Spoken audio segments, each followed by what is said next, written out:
চট্টগ্রাম ১৩ আসনের বিএনপির মনোনীত প্রার্থী বিএনপির কেন্দ্রীয় নির্বাহী কমিটির সদস্য সরওয়ার জামাল নিজাম বলেন, আমাদের নেতা তারেক রহমানের ঘোষণা বিচ্ছিন্ন থাকা যাবে না। সবাইকে ঐক্যবদ্ধভাবে কাজ করে বিএনপির মার্কা জনগণের মার্কা ধানের শীষকে বিপুল ভোটে জয়ী করতে হবে।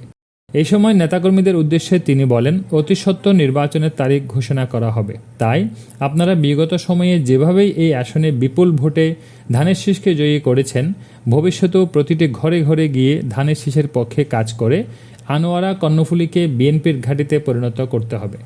তবে সবাই ঐক্যবদ্ধভাবে থাকবেন। বিকেলে আনোয়ারা কর্ণফুলীর নেতাকর্মীদের সাথে সাক্ষাৎ করতে এসে তিনি এসব কথা বলেন। এই সময় পছন্দের প্রার্থী বিএনপি কর্তৃক মনোনীত হওয়ায় আনোয়ারা কর্ণফুলীর নেতাকর্মীরা সাবেক এই সাংসদের বাড়িতে এসে ভিড় জমায় এবং বিভিন্ন মোড়ে মোড়ে প্রার্থীকে বরণ করে নেয়।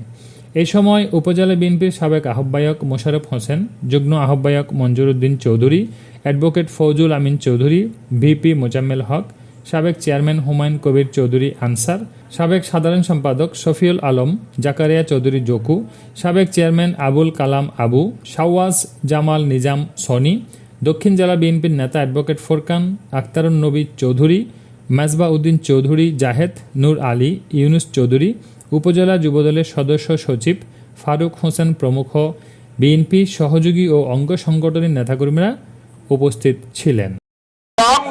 এলাকা এলাকায় যেভাবে উচ্ছ্বসিত হয়ে বিএনপির জন্য রাস্তায় নেমে পড়েছে, আমি সবাইকে ধন্যবাদ এবং কৃতজ্ঞতা জ্ঞাপন করছি। কারণ আপনাদের সময় এলাকা এলাকায় গিয়ে আমাদের সবাই যারা একত্রে কিন্তু বিচ্ছিন্ন হতে পারবেন না, তারেক রহমান সাহেবের সব সময় একটা কথাই, আমাদের সবাই একত্রে থাকতে হবে। আমরা একত্রে আছি, একত্রে রেখে ইনশাল্লাহ আগামী দিনে আমরা বিএনপিকে অবশ্যই জয়যুক্ত করবো ইনশাল্লাহ।